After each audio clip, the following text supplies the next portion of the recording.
Assalamualaikum warahmatullahi wabarakatuh. Balik barengan sama gue Taufik Nobo. Yuk, hari ini kita omongin tentang dunia perlensaan. Karena banyak banget yang DM belakangan nanya ke gue, Fik, mau tahun 2023, gue ada lebihan budget, kira-kira beli lensa apa ya? Oke, 3 set lensa yang menurut gue sangat menarik. Dan kali ini gue pengen ngomonginnya versi RF lens, tapi ini berlaku sebenarnya untuk semua merek kamera. Apa aja? Yuk kita obrolin. Yang pertama itu adalah lensa 15-3mm ultra wide dari Canon. Yang kedua itu adalah lensa normal zoom 24-70mm RF lens. Dan yang terakhir adalah lensa telezoom dari Canon. Ini dia RF 70-200 dari Canon. Seperti yang gue bilang, ini berlaku untuk ya semua sistem kamera lah. Ada 16-35 biasanya, 24-70, 70-200, bahkan ada yang 14-35 juga gitu. Dan lo sebenarnya bisa memilih sesuai dengan budget lo. Mau yang bukaannya lebar 2.8 atau yang bukaannya agak kecil dulu karena emang budgetnya belum nyampe, yang bukaannya f4. Tapi yang pasti set ini 15-35, 24-70 dan juga 70-200 ini cukup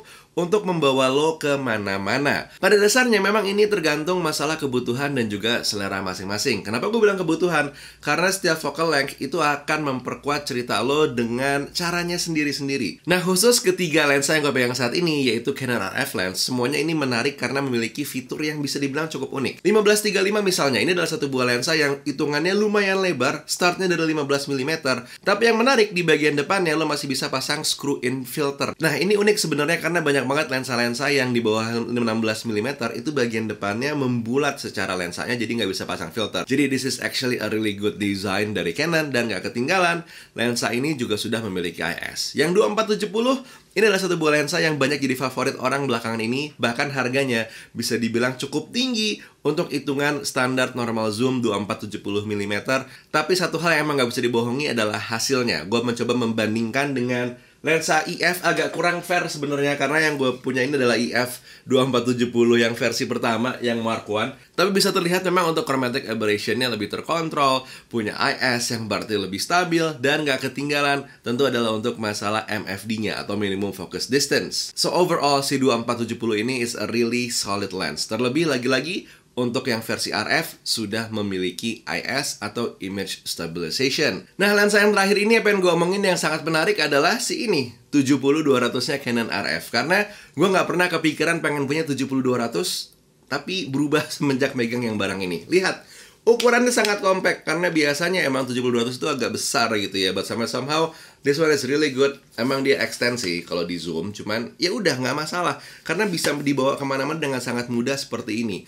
Agak berat emang, tapi mengingat secara fitur yang dimiliki mulai dari IS-nya, terus juga kemampuan untuk zoomingnya yang emang sangat jauh, gue jadi tidak bermasalah. Satu hal yang harus dicatat dari lensa ini adalah ternyata untuk MFD-nya atau minimum focus distance-nya lumayan, ada di angka 0,7 meter. Dan itu pun juga sepertinya berlaku di saat gue lagi menjangkau 100, 135 dan juga 200. Karena rasa-rasanya gue seperti bisa mendapatkan macro shots. Tentu tidak real macro shots, tapi rasanya seperti itu. Jadi MFD-nya cukup dekat, lo bisa mendapatkan perspektif yang berbeda dan juga menarik dari lensa yang satu ini. Tentu kalau ngomongin masalah perlensaan, normalnya nggak bisa nih langsung beli set 3 lensa seperti ini karena harganya mahal banget. Kecuali emang ya lo ada duitnya, tentu nggak masalah. Cuman kalau saat ini lo baru bisa beli satu lensa aja, opini terbaik gue adalah lo membeli lensa standarnya 24-70. Ini adalah lensa yang paling standar, yang menurut gue paling common untuk dibeli karena emang sangat versatile ya. 24 itu udah lumayan lebar, 70 itu udah lumayan punch in. Buat lo yang doyannya main produk fotografi, produk review, produk video, atau mungkin juga run and gunning,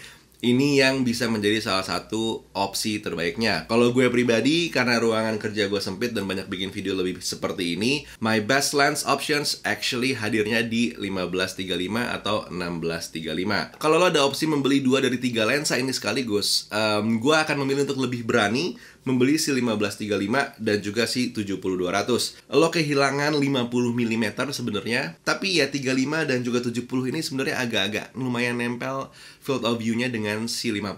So, actually it's quite okay. Tapi itu gue. Kalau lo sendiri gimana di antara ketiga lensa ini yang mungkin sudah ada di arsenal lo, atau mungkin lagi pengen lo incer yang mana? Silahkan tulis di kolom komentar. Yuk kita ngobrol This is actually a quick video, bukan review yang in-depth. Semoga gue bisa bikin review in-depthnya dari masing-masing lensa. Tapi buat sekarang Taufik Nobo undur diri. Assalamualaikum warahmatullahi wabarakatuh. Bye!